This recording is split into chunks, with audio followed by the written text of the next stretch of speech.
So I'm about 100 pages or so in to Designers and Dragons. This is book 1, 70 to 79, 1970 to 1979. But I got to tell you, and I think it's a lot easier for him to have done it this way, is he starts with his founding days, part 1, but he starts with TSR, starting it in 1973 and running it straight through to 1997, which I think it makes a whole lot more sense. If he started chopping companies up by the decade, especially companies that overlap decades, that'd be really a choppy history. So I like the way he did it. No new surprises or anything like that in here. Yes, I've already had a question about whether or not Dave Arneson is mentioned, and Dave is. But not only is Dave mentioned, so are all the other folks who contributed to over the years the development of TSR and D&D.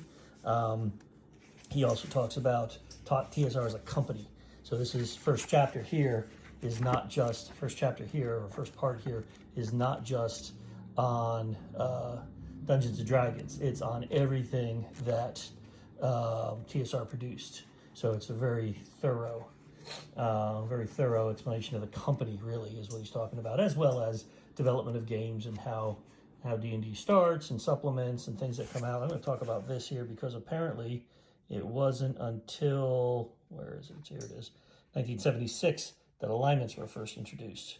And they weren't even introduced they were introduced in this thing called the Strategic Review, which was, if I understood correctly, like a magazine that was giving updates, if you will, to the original Dungeons and Dragons stuff. I'll talk about alignments in a different video.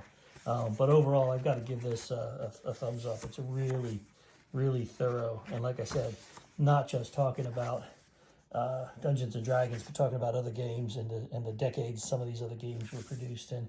Buck Rogers was a game that TSR had produced and whatnot. So, like I said, thorough and good. So far, I am totally enjoying it.